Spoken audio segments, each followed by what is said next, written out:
There is a speaking that is not like any other type of speaking. There is an ability in your mouth to speak something that comes from another world and another place, that's inflated with the spirit of faith, that has the ability to activate latent genetic potential that sits in your spirit that needs to be woken up. Abraham believed a prophetic announcement by a certain mouth and a certain word that was enough to activate something latent that was already in him. Zeo. It means to breathe God's life into something. It means to pass life into. That's what it means. Zeo, close to Zoe, because Zoe is divine life as opposed to just existent life. Zeo and Paul make up the word stir up. It's actually in the English, the best word we can find is activation. Activate. Activation. You know what this word P-U-R, pour means? Zeo means to pass on life.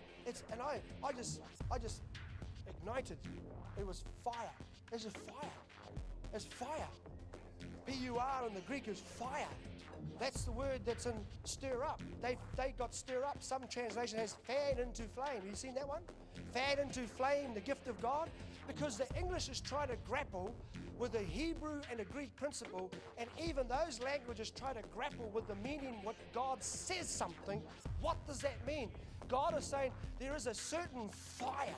There is a breath, there's a breathing, there's a word spoken that comes out of your mouth that is able to ignite. It sets off something. It sets off something deep in you. There's the ability for this activation to put into motion, to rouse up. Something that's sitting deep on the inside of you that responds to the activation, and it sets in motion or the release of this genetic power. I have something in me that's more powerful than what's in my flesh that could be hurting me. I have something in me that potentially has not been seen in me yet, but is better than what I am now. I have something in me. You have something in you that has the ability to light up your brain and make you more brilliant. It's to give you thinking power that you never had before. I have something in me that might have died off now. Listen, might have died off, and it's taking my lungs out. It's taking my kidneys down. It's taking my blood out. It's causing my heart to fail. It's causing cancer for it to ignite itself. But I have something I can go into, speak to, and say, rise up and fight the cancer. Rise up and heal what has been damaged. Rise up now and restore lost cells. Rise up and regenerate. Regenerate. The rogue cells are trying to take down. In the name of Jesus, stir up the gift of God that is within you.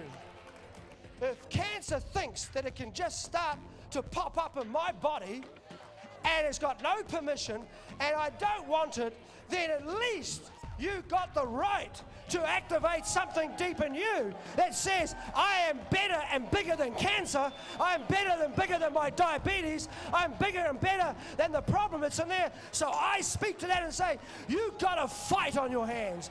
And greater is He that lives in me, who is God, than you, that's trying to take me out, that's trying to weaken my life, that's trying to take me out mentally, physically. I tell you right now, Abraham stood there and he says, I believe, and something biologically, metabolically happened in his physical flesh that gave him the power, and it gave his wife the power, and they regenerated and they restored damaged cells and recovered what physically was taken down by the curse.